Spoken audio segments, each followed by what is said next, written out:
you've finally reached the last part of our discussion in early printing. Now, we are going to discuss about one of the most intriguing topics, not just in print media, but in mass media as a whole. You guessed it right, yeah, censorship. Censorship as a means of controlling communication has existed since classical antiquity.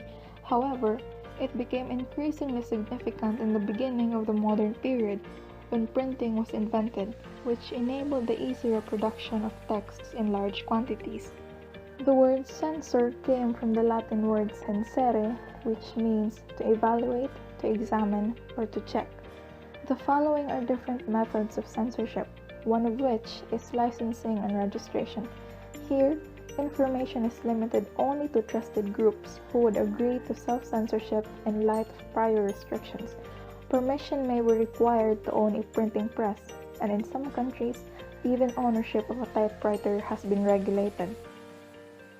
Another is informal delicensing, in which individuals deemed to be untrustworthy relative to the official standards are prohibited from communicating. Such monopolies are unlikely to express as wide a spectrum of viewpoints as would be found with more decentralized ownership. One more method is self-censorship. Having been aware of the limitations, publishers take it upon themselves to not cross the line and upset those in authority. Communicators generally stay within the borders, whether to avoid persecution or lawsuits, to avoid offending various social groups, to keep the channels of government information open, to please stockholders and advisors, or out of the sense of patriotism and morality. It might seem as though censorship is a harmless thing that authorities put to regulate information, but control, handed to the hands of dictators, can be a deadly weapon.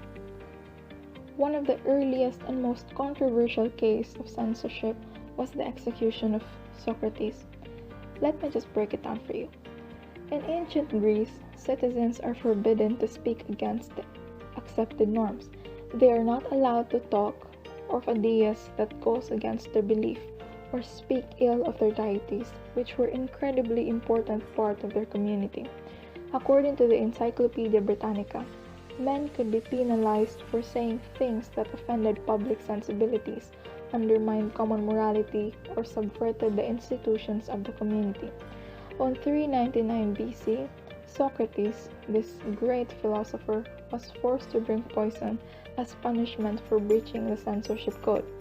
His novel ideas went beyond the accepted norms, and his questions challenged the common life and consciousness in ancient Greece. But one of the greatest executions of censorship that had a wide effect was done by the Catholic Church. In order to restrain the growing consciousness of people and eventually the inevitable boom of science, the Church released the Index Librorum Prohibitum.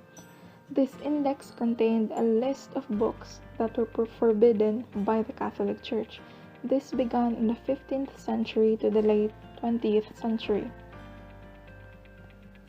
During the 17th and 18th century, a heroic man joined the crusade against censorship.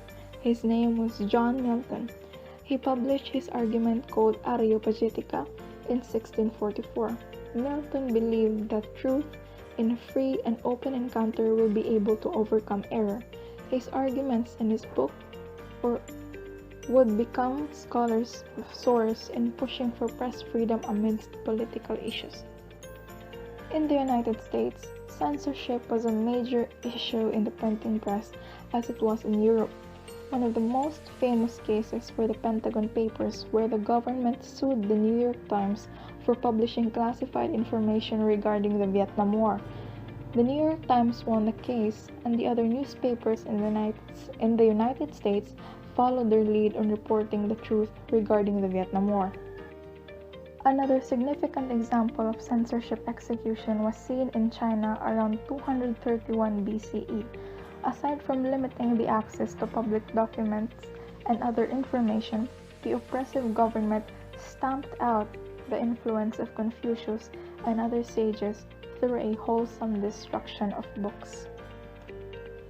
Censorship was also drastically implemented during the Nazi regime and invasion.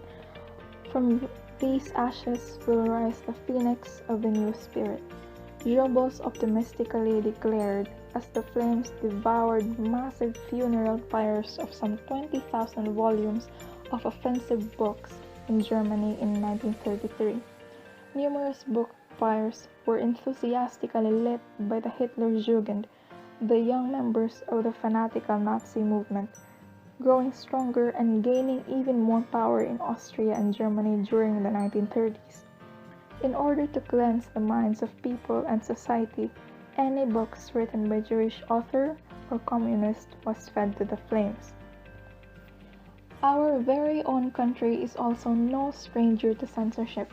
When martial law was declared last September 21, 1972, the first order issued by the late dictator and President Ferdinand E. Marcos was to take over and control of all privately owned newspapers, magazines, radio, and television facilities, and all other media communication. Editors and journalists were among the first to be arrested and incarcerated in military prison camps. But even before then, under the colonial era, any criticism to tyranny was associated with rebellion. Leaders came and go, but censorship is still carried by journalists and different media outlets, especially now that President Rodrigo Roa Duterte expressively demonstrates his hatred toward the free press.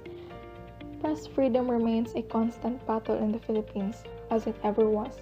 Censorship in forms of filing cases against editors or publishers, blocking a giant media corporation franchise, attacking websites of alternative media groups, or plainly and directly targeting journalists. One consequence of censorship is that it fosters an environment of fear among of its citizens. The term chilling effect is used to describe the repressed atmosphere that censorship creates. It discourages the exercise of free expression in a way that makes one shiver with numbness. Overall, there are many reasons to execute censorship, and print media has had a fair share of it. It is a useful tool, but censoring important information that might harm a community is a perpetual mistake. And this is the end of the discussion. Thank you so much for listening.